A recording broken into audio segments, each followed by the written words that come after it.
Hello, everybody, and welcome today to Toronto's latest CCI Toronto's latest webinar. I welcome you. Sorry we got off to a couple of minutes late there, but I think everything's working fine now. Before we begin with the session, I want to provide you with some housekeeping notes, just in case this is your first webinar or this is a different platform that you're not used to. So we do welcome questions. You'll see there's a box on the right side of your screen that says Ask a Question. This is where you could submit questions and they'll come in to me and I can present them forward to the panel. We will probably save the questions until the end of the presentation unless they really fit into the session, but do feel free to submit them and we'll give them some time at the end. If you have any technical difficulties, click on the technical help link at the upper right side of your screen, and the technical staff who are also online with us will respond to help to get you connected or get your challenges sorted out. I want to thank our CCI Toronto sponsors who are sponsoring this session. We have Duca Property Management, Inc., Gardner Miller Arnold, Macintosh Perry, RJC Engineers, Wilson Blanchard Management, Scion Coulter Engineers and Building Scientists, CWB Maxium Financial, Edison Engineers, Inc., Malvern, Normac, and Suncorp Valuations. So thanks to our sponsors for helping to make today possible. Actually free this time for the first time from CCI Toronto. This session is free because of the sponsors. So thank you to those guys.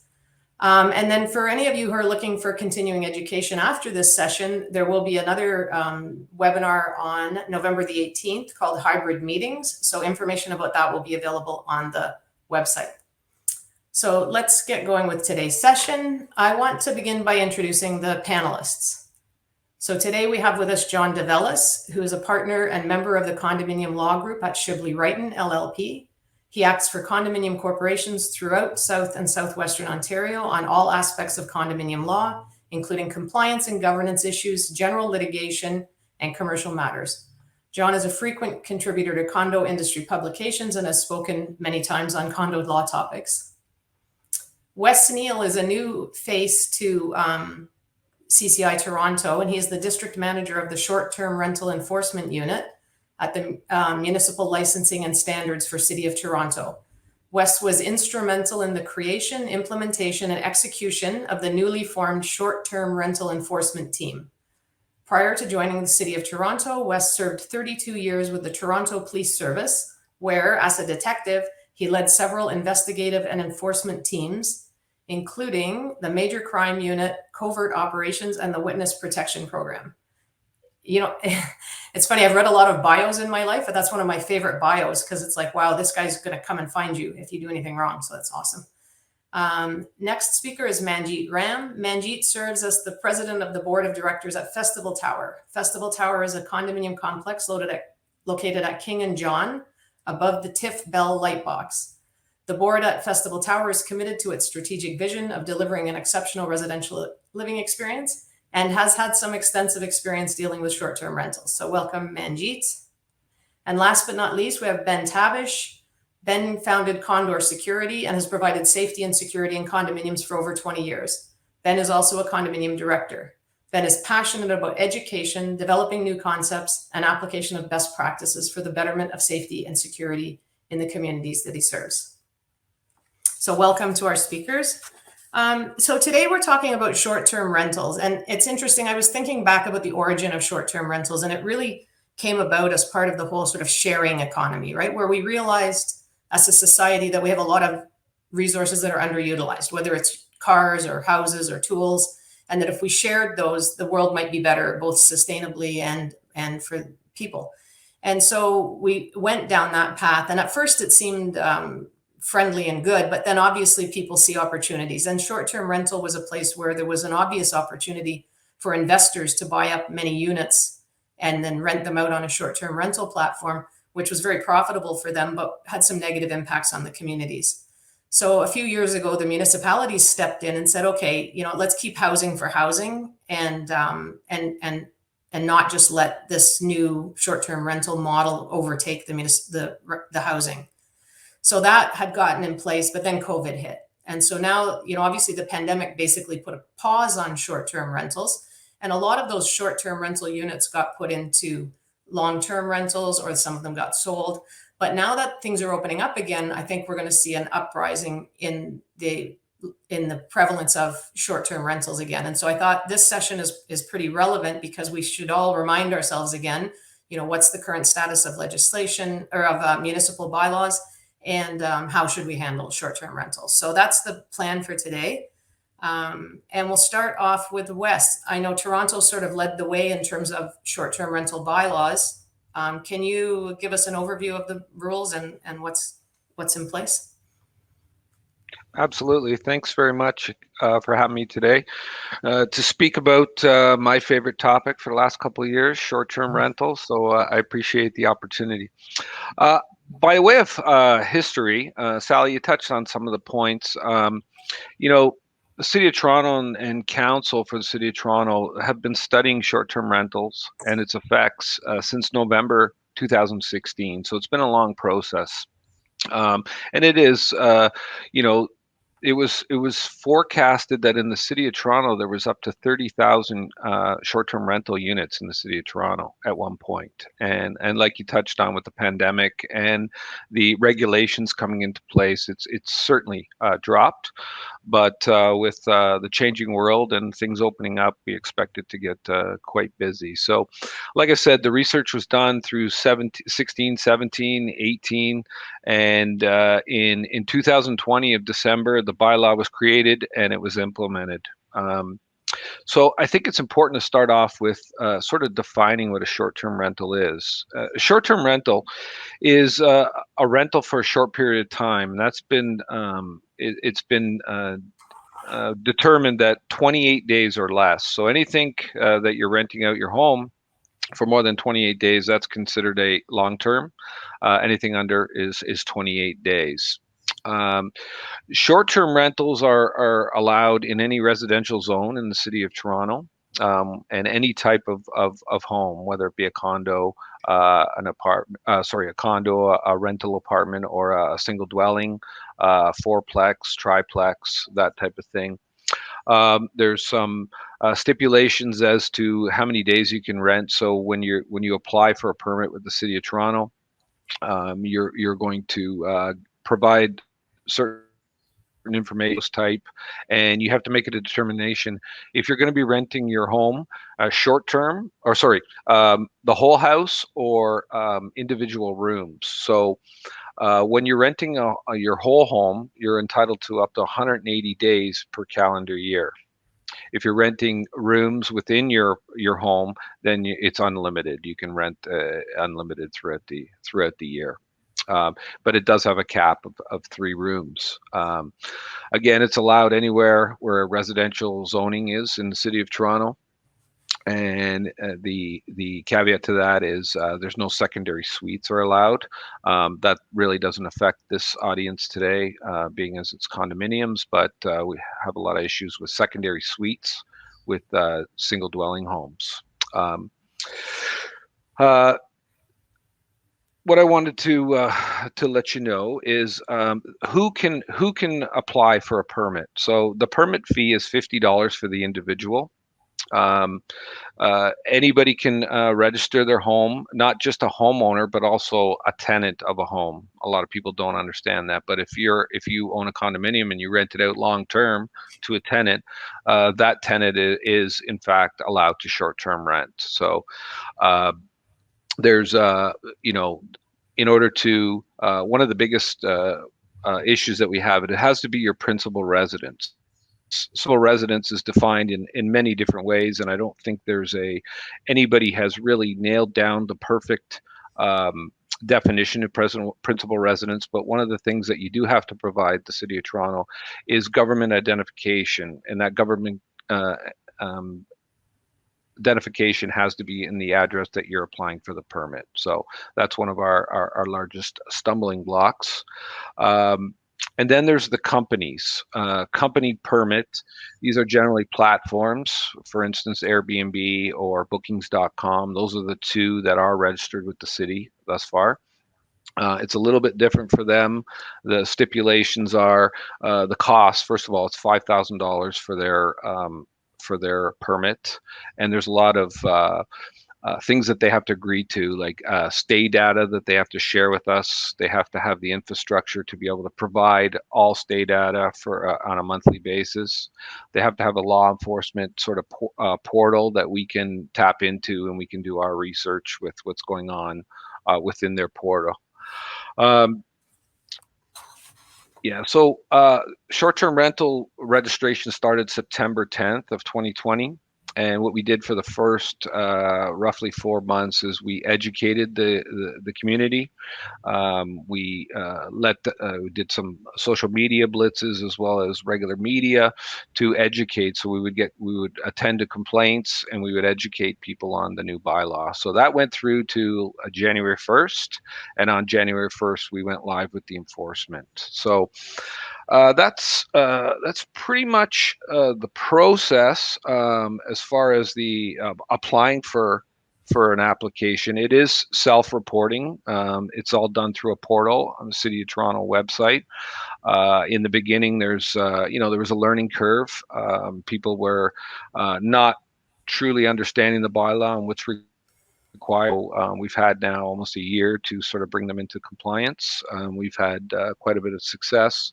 I can tell you, for as far as some stats in the first year, or for 2021 thus far, we've responded to 850 complaints and started 850 investigations into complaints. We've laid over 70 charges in relation to our bylaw. Bylaws chapter 547 in the City of Toronto. And from that, we also have the ability to revoke permits, suspend permits, and we've done quite a bit of that as well. So that's sort of a nutshell of our program. Perfect. That's awesome. Thanks, Wes. Yeah, I think, John, you were going to do a bit of research for us in terms of what other municipalities have done. Can you fill us in on that? Sure. Thank you, Sally. Good afternoon, everyone. So almost all the municipalities in the Greater Toronto Area have some sort of short-term rental bylaw. Some are still in development, but most of them have some sort of bylaw in place. And most of them are very similar in nature, and they're very similar to Toronto's bylaw and similar to each other's. So the common features of all of them are they, first of all, define a short-term rental period. Toronto's is 30 days, but they range between 28 and 30 days, so very similar.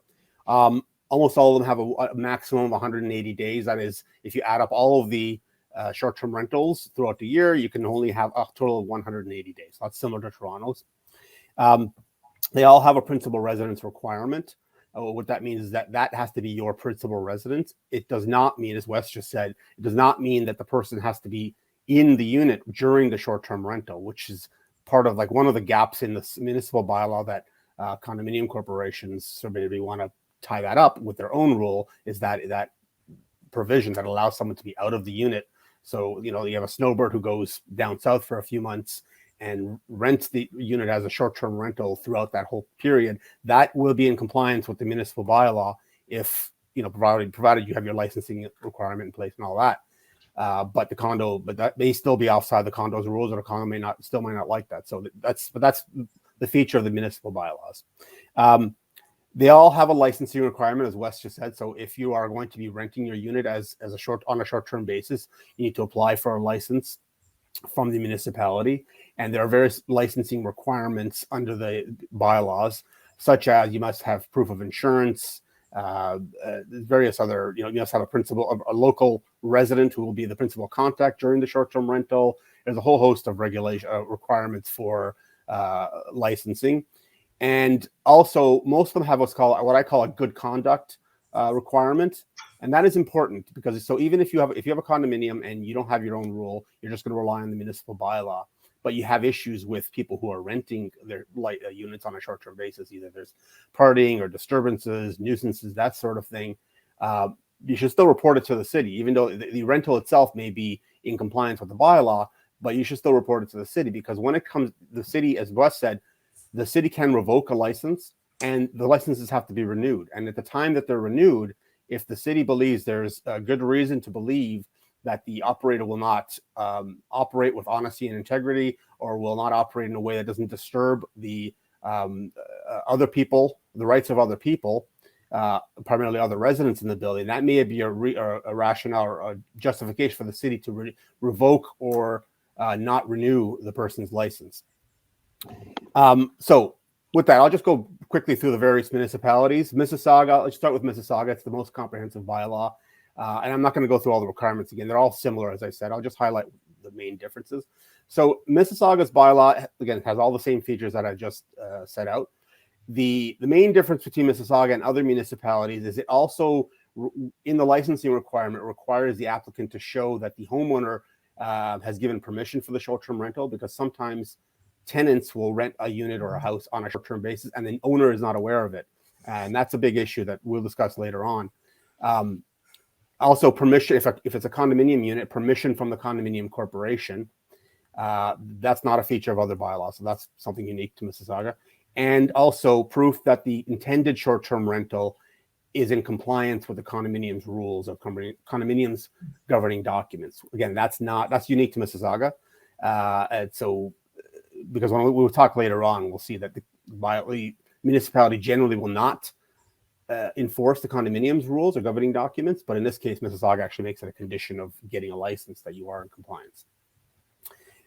So Brampton has a similar bylaw, absent what I just talked about the permission from the owner and compliance with the condominium corporation documents.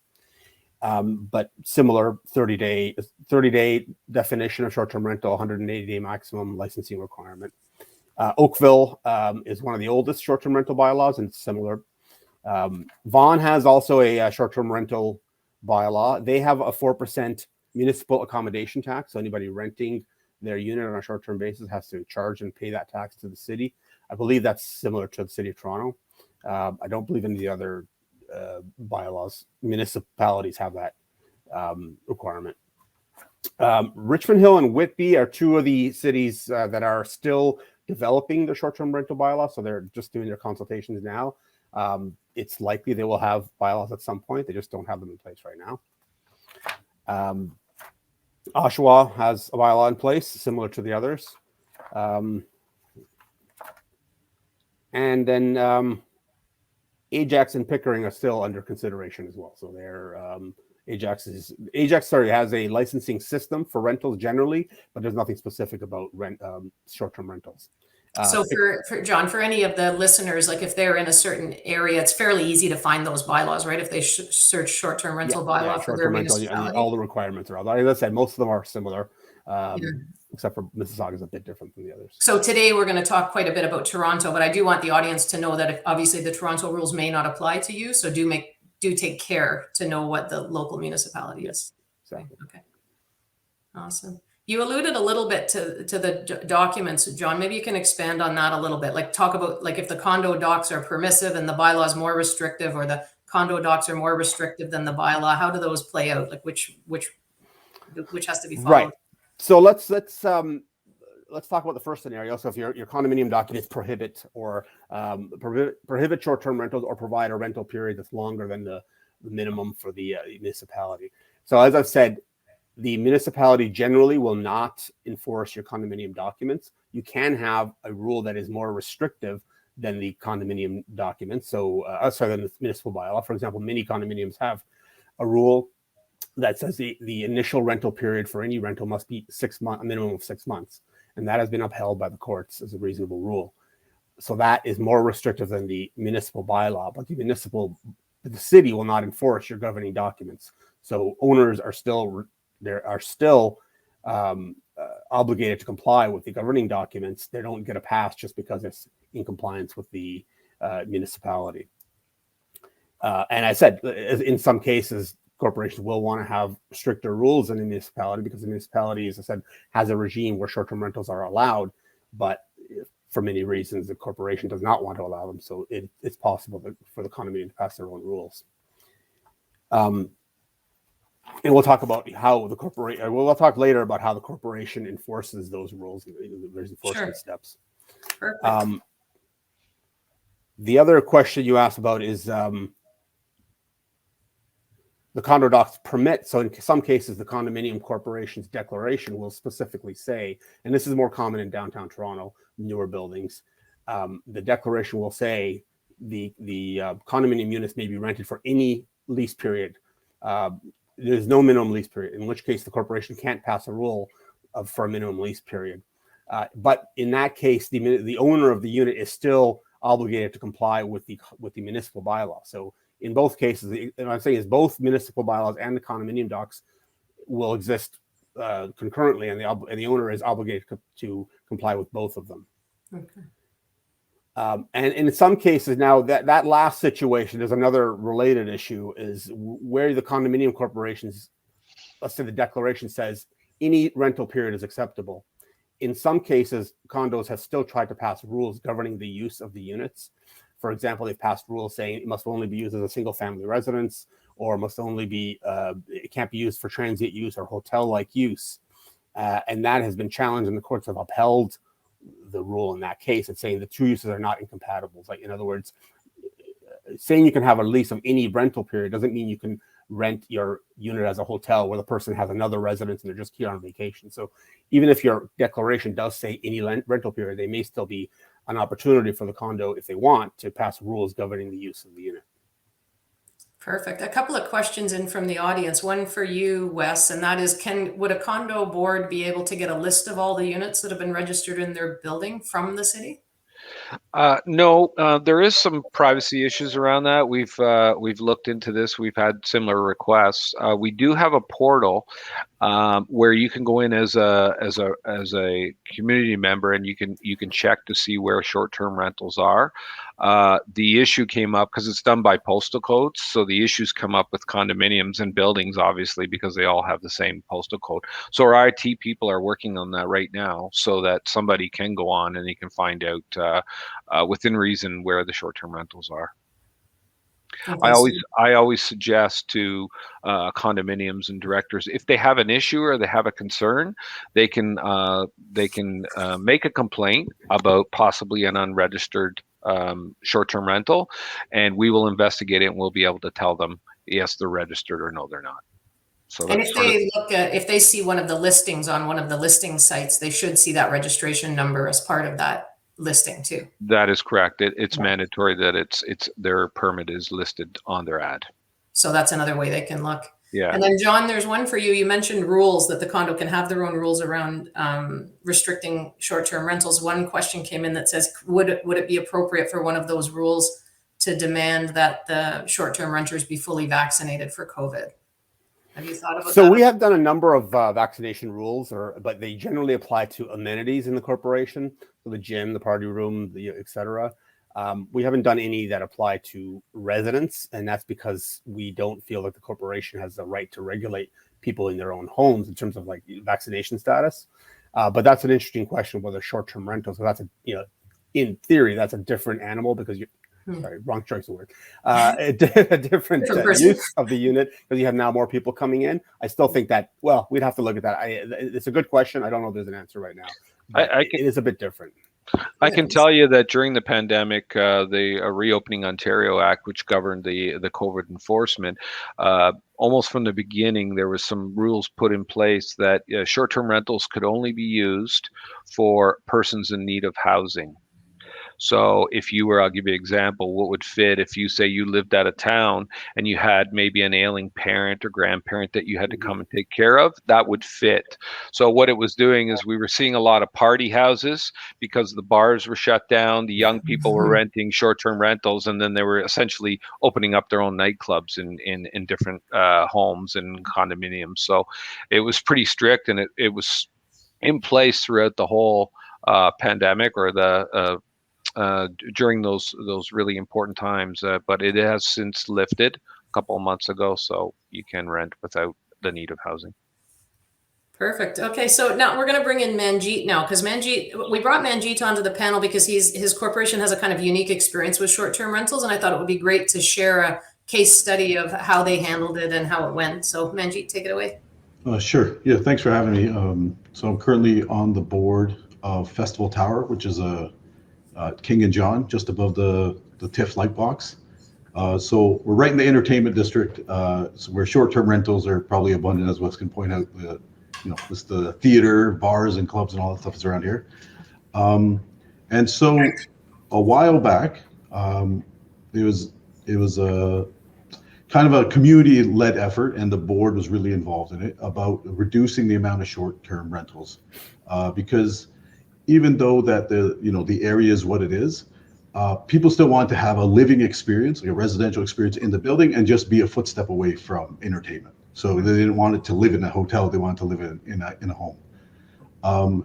And we were also benefited by the fact that our declaration had two pieces of legislation in there. So one is they did define short-term rentals, but it was only for really specific units. We had one floor that they could do it, and the rest was all residential use. And that specific floor was actually, those units were owned by the developer. So it was all for their purposes. And obviously, everyone knows the kind of the reasoning. You get a lot of increased wear and tear when it turns from a home into kind of a hotel style. You lower a lot of life expectancy on your amenities. So a lot of extra use that maybe you weren't predicting. The noise tends to be the biggest one that the property management and security have to deal with. And so that means extra security. And then sometimes the impression of value for different people. So it probably depends on the type of owners you're looking for. For us, we're really trying to present a residential living experience. We want a home a footstep away from the entertainment district. And so for us, when that turned into kind of it's a in and out revolving door with the short-term rentals, it wasn't a good look that the owners wanted. So it was really community driven board. We got to put the word out there to say, look, short-term rentals are done, and it's actually in our declaration. And so that kind of incited the whole move into reducing short-term rentals. And the way we addressed it is a lot of, first of all, communication. So we got the elevator screens starting to tell people about short-term rental. We're doing town halls, which is a normal way we communicate with our owners, and emails and a lot of campaigning. But at the end of the day, we're communicating to say this is the change that needs to happen and why it's happening for us. It's in the declaration. It's better for the owners, and it's what our community really wants. And so that was kind of the initial step.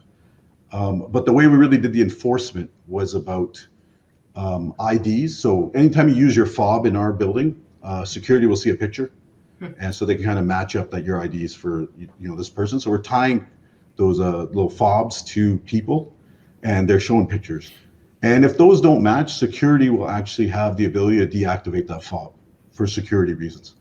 That fob deactivation was one of the biggest deterrents of short-term rentals, and that kind of started the ball rolling. So we had the fob system with IDs and the ability to deactivate them when we found that there was something amiss, and the owner would have to come back in. And usually on the weekend, they would come in Monday and fix it. So I think that deterrent would launch most people. The other thing then that turned into, we also had security tracking visitors. So they had data. Anytime someone came in, they're marking it down, and they're trying to get activity levels to see how many people are going in and out. Because sometimes you wouldn't know for sure, and especially if they're not using the amenities, they might just be able to slip in and out. So they're just starting to track slowly. And then we started getting kind of community watchdogs, let's call them. So the community themselves are, obviously don't want this activity in. So they would note property management or security and say, I think this unit might be involved in a short-term rental. Could you just keep an eye on it? And this is probably before Wes's, his system now in place where we have a lot of city resources to be able to use. So even on our board, we had people so passionate about this, they were scanning the sites themselves. So they would go on websites and just look, is 80 John on there, what units are on there, and then kind of get the ball rolling that way. Whereas now we can probably rely more on the city and Wes's team to deal with that kind of stuff. So that's what it was. It was kind of a lot of, press, a full court press on communication and on just quickly addressing it through deactivating fobs so that the amenities were being preserved. And we knew that people were kind of out of bounds from the declaration. And that's how it started. I think I came in later now, so this probably started, let's say, 8 years ago or something like that. Yeah. And I think they're now, and for anyone out there who's kind of having the problem, it is obviously good to get aggressive at the beginning and make sure you're getting everything right. The thing now that I'm in is the transition back to a good residential living experience. Because if my mom rolls in with her luggage, no one really wants their parents to get accosted while they're going up looking like short-term rentals. There's maybe here to spend a week with the kids or something like So we've really started to think about, okay, what are we trying to project? We're trying to project a good residential living experience. So we need to be balanced about our approach. So yes, at the beginning, we were really, on it to make sure that we're eliminating the problem. Now it's kind of been more balanced. So everyone knows 6-month leases are normal, but if someone does a 3 and it breaks, we're a little bit compassionate about, yes, that happens. So it can't always be hard and fast. We're trying to make sure that everyone has a good experience here. So that's been a lot of the shift now is we do have the scrutiny, and the city has now got resources for us too. And so we shift back to really being balanced and really being just kind of mindful. Security keeps an eye on data, and if anything escalates, it would go through a slow progress to the board and ultimately to legal action if required. So that's kind of the story. And I think for us, the residents are happier. I'm happier. I mean, everyone living here is happier. I have a small family here. So just knowing that there's not going to be chaos, 2 in the morning when everyone's coming back, from having a good night, into their hotels and running the after party is good for me. So my, 3 and 4-year-old can sleep. Yeah. So it's been happier for us. So I think there's simple procedures that most condos can do to probably eliminate it. And John can probably, and his team can advise on if the declaration gives you any power, if you need a bylaw or whatever. But there's simple stuff with security and property management. I think people can do. But my advice is that once you've done the big stuff, try to get back to something reasonable. Yeah, and don't have people taking off their shoes at the airport get back to some where people like to be in your building. I think that's a big piece of advice I have, because for us as condo owners, it's about property value. And I think you always want to make sure that you have a good brand out there and it's not turning into, something where you don't really want to live. Yeah, perfect. So there's a balance. So that's the only advice I really have. So that's awesome. That's a great story to hear. So for the audience members, when you're facing short-term rentals, you really have to decide which of 3 camps you're in. One is that everybody's compliant. We're complying with condo docs. We're complying with municipal bylaws. The second case would be I'm okay from the condo documents perspective, but I'm offside municipally. And the third would be I'm okay municipally, but I'm offside from the condo docs, right? So I think we need to kind of look at those. So before you act, make sure you know which of those places you're in so that your enforcement or your activities make sense. So I'm going to start a little bit we're going to bring Ben in now, and who with his security expertise to say, okay, so what happens if I'm in a condo where everybody's legal? I'm compliant with the municipality. I'm compliant with the condo docs. What are the steps that a board should take just to make sure that the building's safe and secure? Perfect. Thank you, everyone. And thank you, Sally. I think Manjeet took a lot of my talking points, and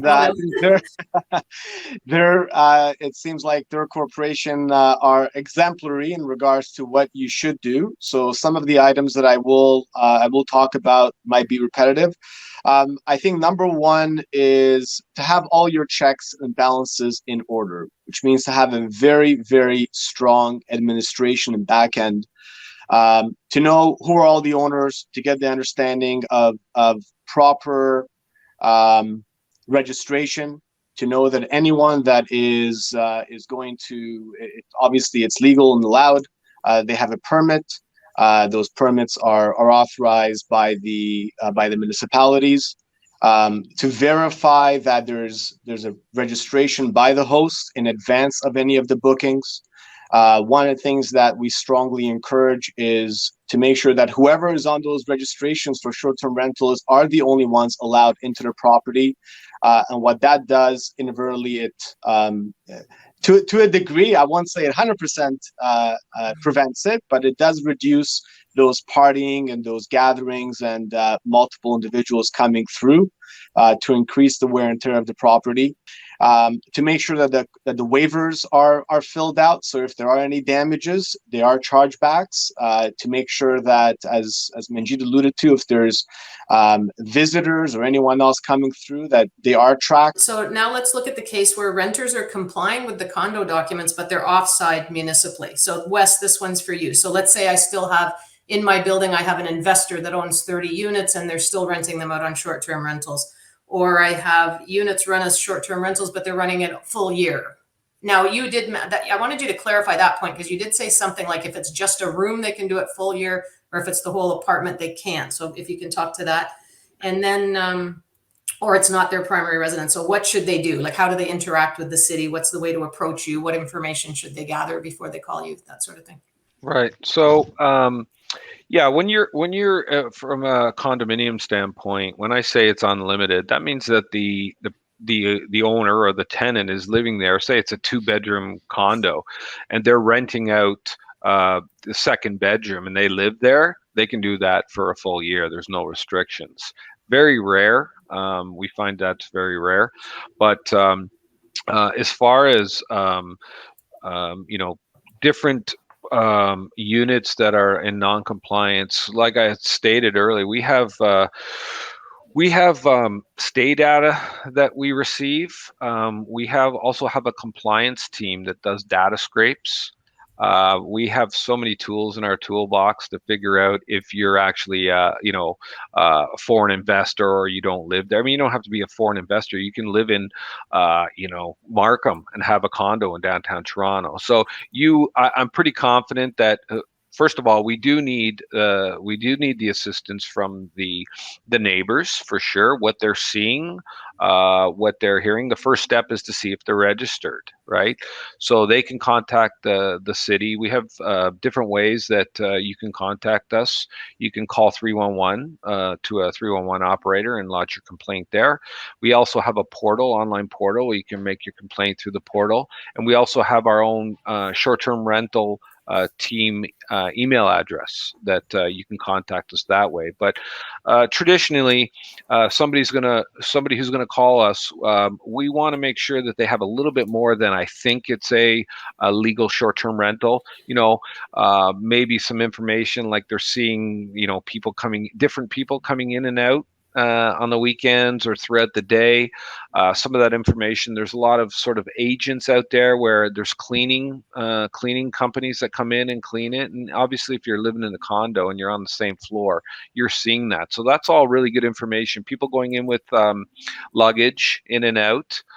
Seeing, if you're aware of the parking spot in the underground, you're seeing out of province plates. All that type of information is great for us to have, and then we will launch an investigation. And like I said, we have data scraping available to us, stay data, and we also have a third-party company that also does work for us in the background. So.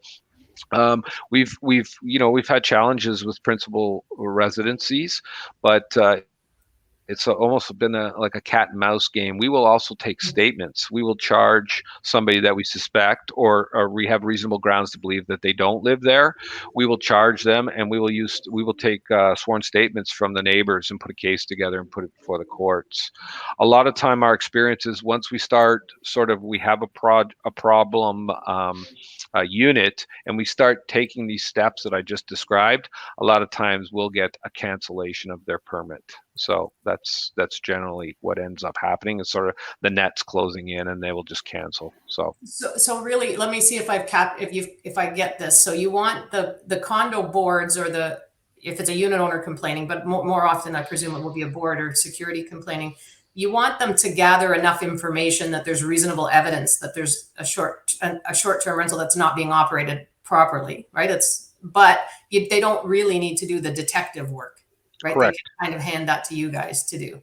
Correct. I mean, you get out of what you put in. So if you're going to just simply make a complaint saying that I suspect that unit 1, 2, 3, 4 is an illegal short-term rental, that's really resolved very easily because we have a database and we can almost tell right away if it's legal or not. We won't get into we will follow up with the complainants and we will tell them that it is registered. That's the only information that we'll provide. So if you get into different aspects of the short-term rental, whether it's waste or it's property standard, whatnot. So we will dig a little deeper into that. But the city, and it's important to know that noise comes up a lot. The City of Toronto has a dedicated noise enforcement team as well. So the short-term rental team doesn't deal with noise, but we will refer it to our partners in the dedicated noise team. So perfect. Okay, and then so John, I'm going to give you the other case, which is now I'm complying with all the municipal requirements, so the municipality can't help me, but I'm offside with the condo docs. Now, what steps does a board take? So then you treat that as an enforcement, as I said before. It's as you said, it's possible the short-term rentals are complying with the city, but not. But the condo has a more restrictive rule. Then the corporate, or even if it is complying with the city, the renters are, say, causing a disturbance, there's noise or partying, etc., that are disturbing the neighbors. So both of those would be enforcement matters, and that'd be a matter of, as Wes said, documenting the incidents, the issues, and it's really important to have good evidence. Concierge reports are the primary evidence that we look at, and I'm sure people are great at this, but I have seen, unfortunately, concierge reports that are not so great and not very detailed. And I always tell people, please tell the concierge to make them as detailed as possible. A good example I have is, don't tell me the person used bad words. Write down the exact words the person says. Don't be afraid. Don't be shy. It's a report, and it should be very detailed. Sometimes they'll have conversations with people. You'll see someone with a luggage, Manjeet's mom, coming into the building, and you say, hey, what are you doing? And people will just volunteer the information. Oh yeah, I'm renting this unit. I got it on Airbnb. That needs to be recorded. So it's really important to have very solid evidence. And if you have complaints from owners and like emails and that kind of other residents, to record those as well, and have the concierge staff go up and actually listen to the complaint, record the details, how much they can hear. If they can hear words coming out of the unit, that means that they're being very loud. So record, they say, write down what you've heard. Video surveillance is important. You see people coming with luggage, frequently into one particular unit. That's helpful. As Wes said, what's helpful for us also often is the review. I think Manjeet said that they scour the reviews online.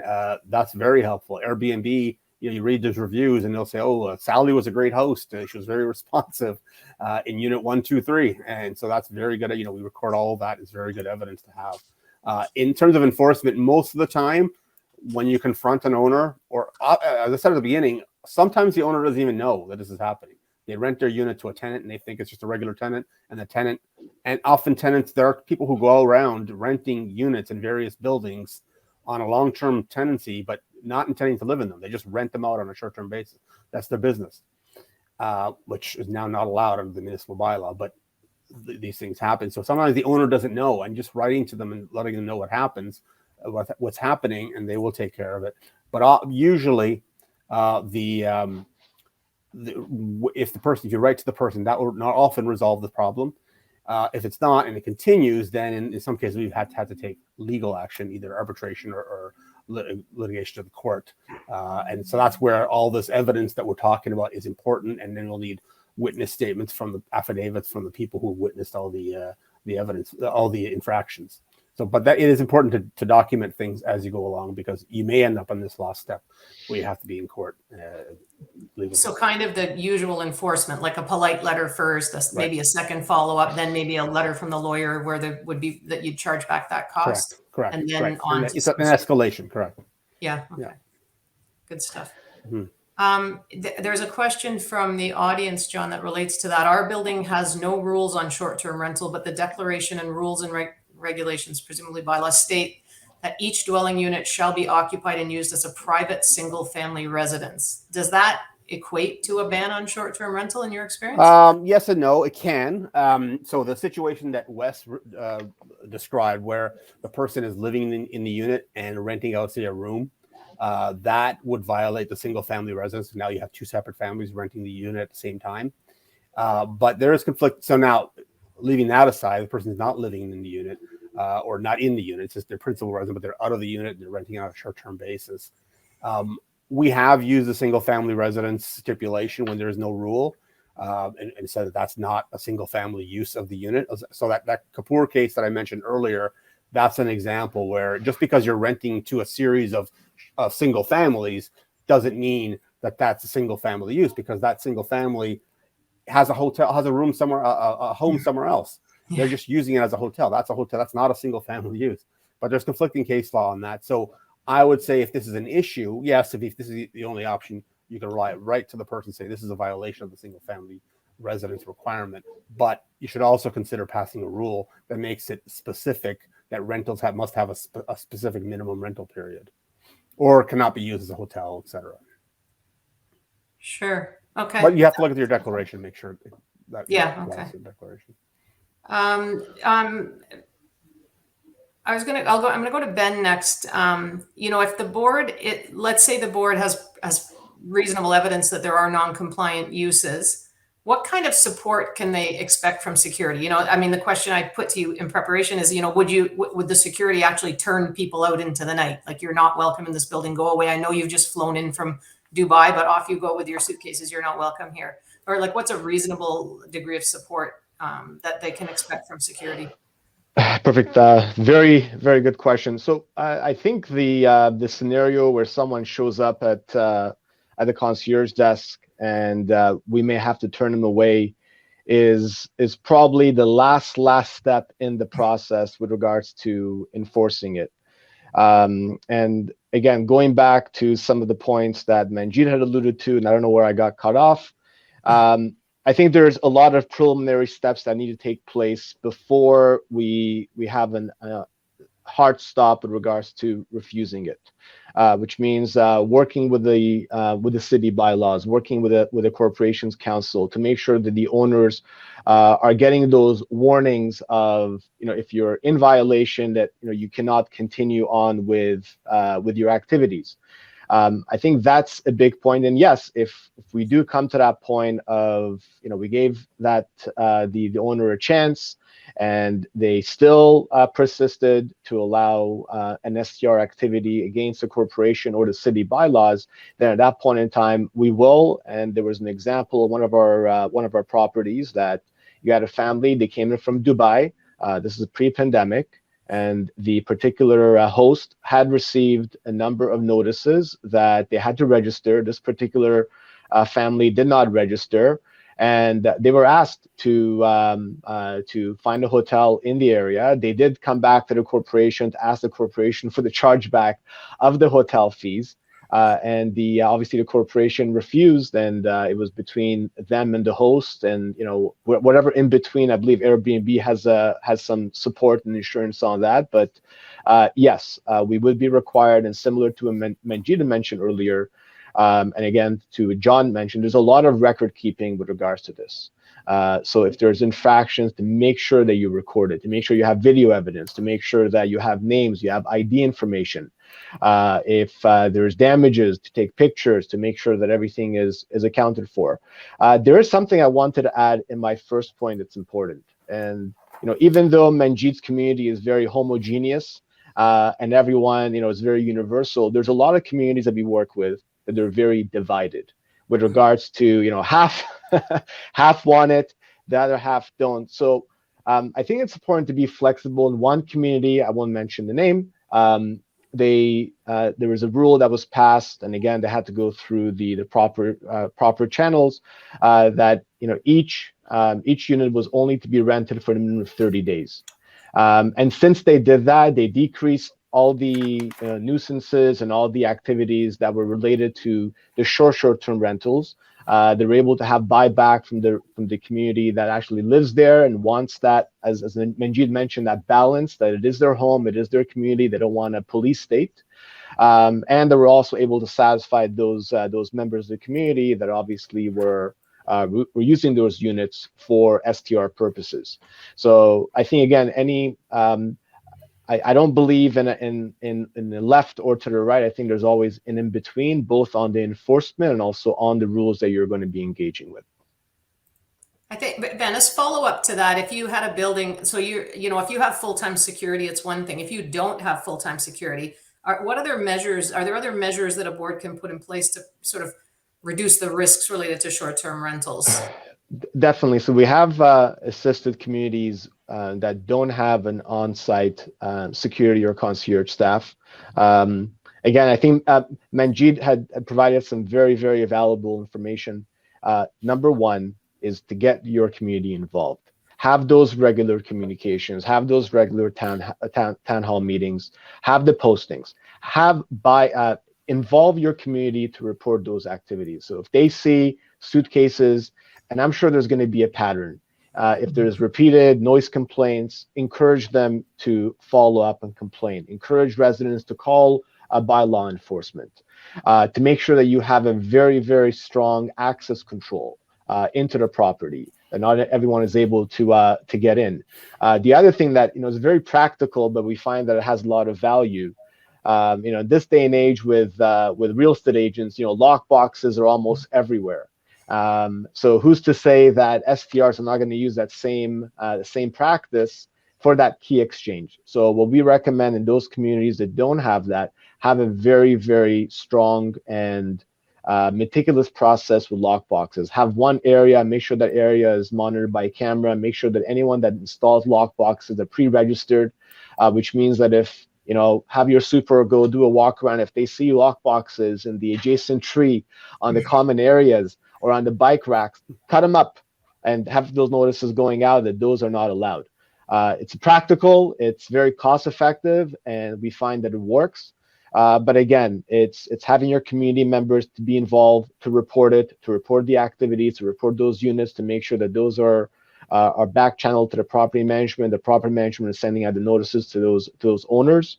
Have the proper video surveillance, make sure that those cameras are working on those floors and the lobbies and the elevators to be able to catch those activities. And it's very obvious. You'll see people coming and going more often in those floors than the floors that are not STR related.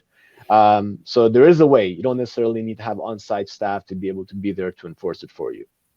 Perfect. So Wes, I'm going to ask you a question next, and that is, so I'm an investor who happily bought myself 30 condos to rent on short-term rental because it was a great way to make a living. What stops me from just calling myself a hotel and registering as a hotel? That's a good question.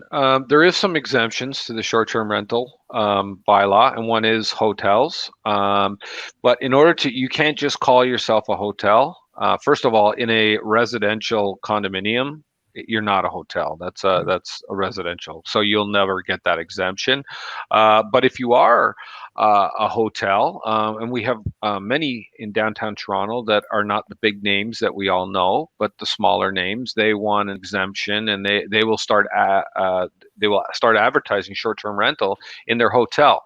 The thing that makes you a hotel is when you're registered with the Greater Toronto Hotel Association. So we have a really good relationship with them, where we get a list every month for any new members or members that have removed themselves from the association. So that's the only way that you can actually have that exemption and be a hotel. But it definitely wouldn't come to fruition in a condominium. It couldn't, and they pay a much higher accommodation tax, don't they, than the that is correct. Yeah, that is correct. When you're, and I think John spoke about it, but yeah, the operators, as we call them, or hosts, they pay a 4% MAT tax. With a hotel, there's the municipal tax that's for hotels, accommodation tax, municipal accommodation tax, and it's quite high. It's I believe it's 13%.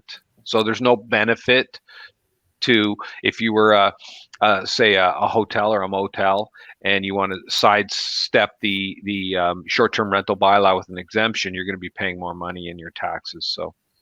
So that, I mean, fundamentally, that means that if somebody has done that, they bought these units, they're stuck. They've got to get them. They just can't do it in Toronto anymore. They need to either sell those units or rent those units.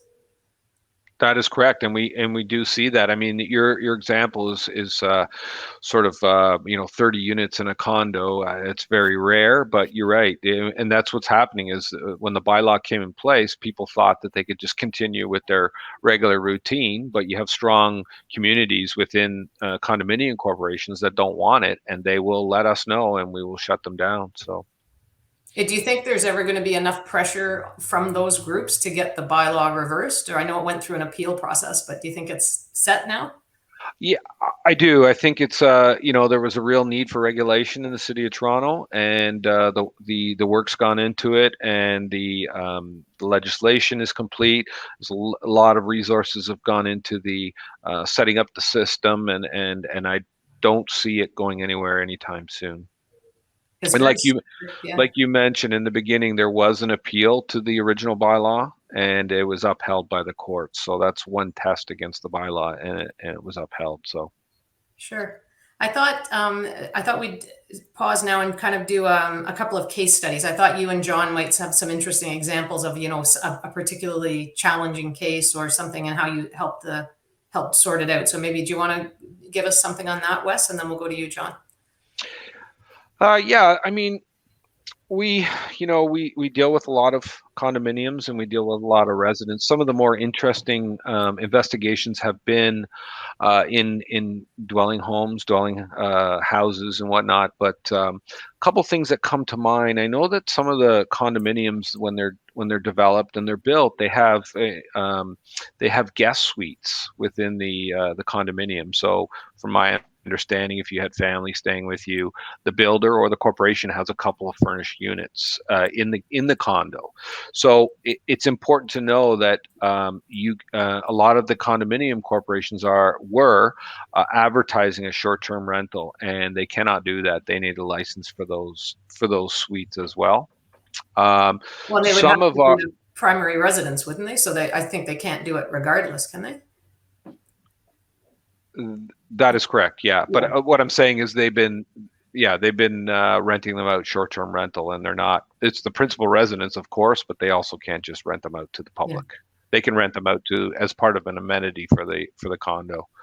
A lot of our cases are before the courts right now, but I can tell you of an incident which there's condominiums have what's called or what we see in short-term rental is agents. We call them agents. So what they do is somebody, a property owner, will have they'll hire an agent to look after all of their short-term rentals, and often these agents have multiple units within a condo or have access to multiple units. So generally that's a red flag to me if you need to hire an agent for your own principal residence, but they are out there and there are some legitimate ones. But I can tell you that in one particular case in a condo, the agent had rented out, or the host had rented out for 15 days or whatnot, and there was a bed bugs problem in that unit. So the host had took it upon himself to put the mattress in a closet and turn the heat on. That caused massive destruction to that unit. I guess the sprinklers came on and whatnot. So that host or that agent wanted to preserve the reservation because it was 15 days or 16 days. So they put that person, that renter, in another unit within the building that they had access to. So that was reported to us, and so that particular owner of that secondary unit was not licensed, so they were charged under the bylaw. So little things like that are important to keep in mind.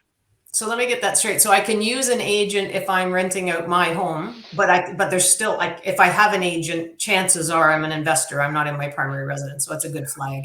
Yeah, it's a red flag, but there is situations where I think it was John spoke earlier, like a snowbird type of situation, or you also have long haul trucking companies, personnel, or whatever the job is. You could be overseas sales or military, whatever the case. So you don't want to deal with it. You know that you're going to be away for 4 months. So you pay this agent, which is completely legal, to run essentially your short-term rental. So it's rare. It's something, like I said, when we see agents involved, then it is a red flag for the principal residence issue. I also hear sometimes, I mean, somebody mentioned it, I forget who, that if I rent my unit out properly to someone on a long-term basis, and then they post it on a short-term rental site, who gets fined? Is that the renter, or is it the owner? Like if they're offside with the municipal bylaw? It's going to be the person that's actually living there. So we're never going to take action against the owner. And this happens often. Someone else mentioned that sometimes the ownership doesn't even know that the renter has been involved in short-term rental. So if we're getting a complaint about, unit 136, we have access to impact, and we can find out who actually owns the unit, and we will start there. We will start with the actual property owner, and if he doesn't live there, and a lot of times they'll advise that they've rented it out to so and so, and 9 times out of 10 they'll provide us with a signed lease, and then we'll go from there. But yeah, a property owner is not held liable for any charges, especially when they can show us that it's been rented out long. Which is a little different from the condo perspective, right? Because if it was a unit owner who had was doing some, like from a condo perspective, the enforcement cost would go to the owner or not the renter, right, John? Correct. Yeah, and that happens a lot. I just finished a case that was reported on where the owner really, not a short-term rental, but the owner had rented to someone. They were causing all kinds of damage in the unit, in the building, and we had to go to court. And the owner ended up having to pay the legal costs. They were ordered to pay $10,000 in legal costs, even though the owner tried to evict the person right away. It's just that because of the declaration, the way the Condominium Act is worded, it makes the owner responsible. Well, it's so striking to me. Like when I look at the audience here watching this, and I think, the takeaway that I'm getting from you guys is like, be really careful. Like you have to have your ducks in a row. You have to know where am I non-compliant? Who am I enforcing against? Who is the municipality? And don't make threats or don't suggest something you don't know. Make sure that you've got everything lined up before you go sort of spouting off about what's going to happen to somebody. It's interesting. Yep. So John, over to you for a bit of a case study. Sure, thanks, Sally. Oh well, we've all heard about the chair lady and threw the chair off. That wasn't one of ours, but we've had many similar incidents, not to that extreme, but and we've had incidents of people threatening concierge staff, because the concierge told them that they couldn't have their car there or whatever. That happens quite often, but those are kind of one-offs, and we deal with those as regular compliance. We wear a warning letter, etc. The most challenging situations is where I think Ben alluded to this. There's been a culture in the building for a number of years where a good percentage of owners have been renting their units on a short-term basis. We've had buildings where 20-30% are doing that. And then there's a rule in place. Maybe the rule's always been in place and just never enforced. And I had a building like that where there was a short-term rental rule. It said minimum 6 months, but it was just around for many years and nobody enforced it. And many owners had been renting their units, not directly on a short-term basis. They're rented to these agencies, companies that, they're kind of short-term rental companies, and that's what they do. They'll rent from you on a long-term basis, and then they go out and rent the unit on a short-term basis. They'll put it on, TripAdvisor. They'll put it on Booking.com, and they'll take pictures of the building amenities and the unit, and they'll put all these pictures on their website, and they'll say, "This is our downtown location. This is our midtown location." So you look at that website, and it looks like almost like a hotel chain, like the Westin Group, and you're looking at the various locations. That's what it looks. It looks like those are all their locations, that it's a hotel chain you're looking at. And so when that culture develops over a number of years, it can be very difficult to kind of turn things around and say, okay, now we're going to start enforcing. And so that's the situation we had. And so what we did is kind of a two-stage process. We wrote to everyone and said, okay, this is the rule. Here's the rule. It's been in place for many years. We're going to start enforcing it. And we gave everybody, 6 months or so to say, we're going to start enforcing this rule, start to change the mindset within the community. This is how it's going to be. And then ultimately we started writing to all of the owners who are still doing it. And we also wrote to the companies who were doing it that had pictures on the pictures on their websites and stuff. And we said, you're violating trademarks and you can't post our pictures on your website, that kind of thing. So even though we didn't have a relationship directly with those companies, we still wrote to them and said, you can't post our units on Booking.com or TripAdvisor, that sort of thing. And eventually we did bring everybody into compliance and we got rid of all these companies. We had to grandfather some of them because they had already booked, a bunch of units, but it took a while, but we eventually got everybody on side and then got to a point where it's relatively free of short-term rental. That doesn't, still have in every building, you'll always have one-offs that are in violation. You'll go after them and you deal with it. But so it took a while, but we got there and kind of got rid of the short-term rentals. But it was a challenge because it was a challenge to turn around the culture. And that sometimes, as I think Manjeet mentioned this as well, where you have that culture developing in the community and you have people who rented there or bought a unit or are renting because it's their family home and suddenly they're living next to a hotel. And that's nobody wants to do it. Nobody wants to invest all that money and then be living in a hotel. But eventually we got there. Cool. Manjeet, I was going to ask you do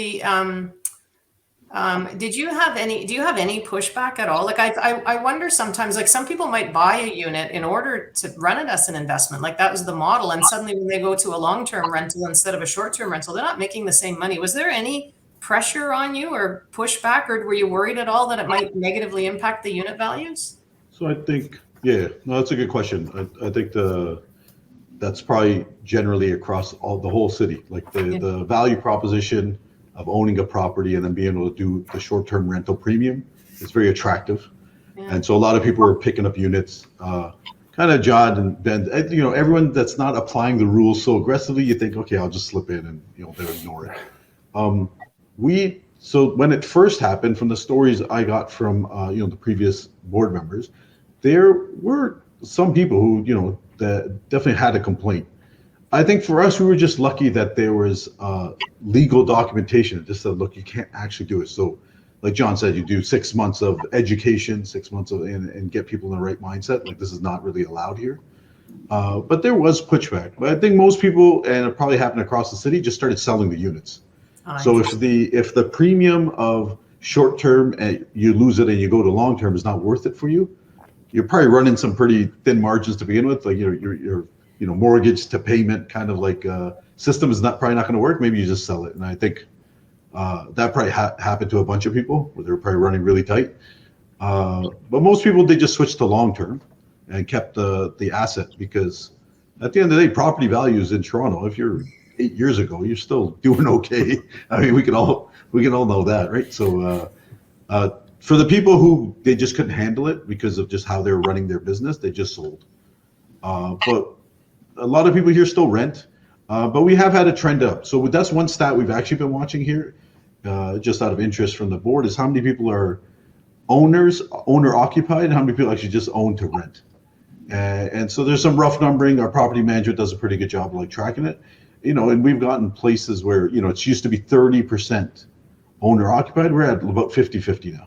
And sometimes we even get up to like 55-60, and then it kind of ebbs and flows.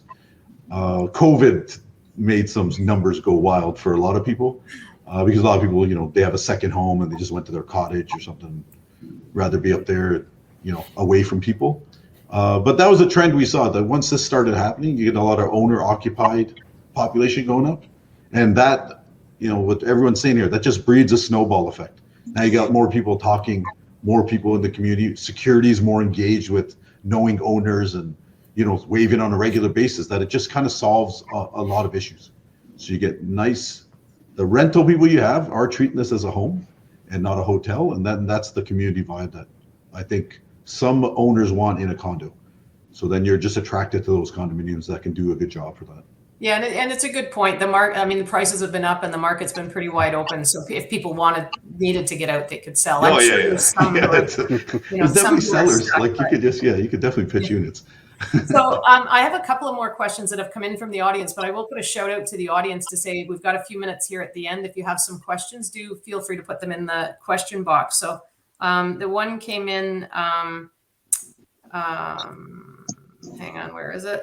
Oh yeah, maybe, I don't know if it's John or Ben. Let's go with John on this one. Maybe if the, every condo has different bylaws and rules. The pool's open till this time. This is the behavior that's expected here. You have to book the party room.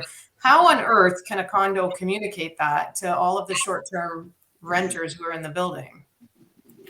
Yeah, that's a very good question. A lot of times condos don't want to encourage short-term rentals or don't want to acknowledge short-term rentals, so they're afraid to put anything directed at renters otherwise, because it's kind of like a tacit approval. And that happened in one of our clients where they had a sign at the front saying short-term rentals, beware of this.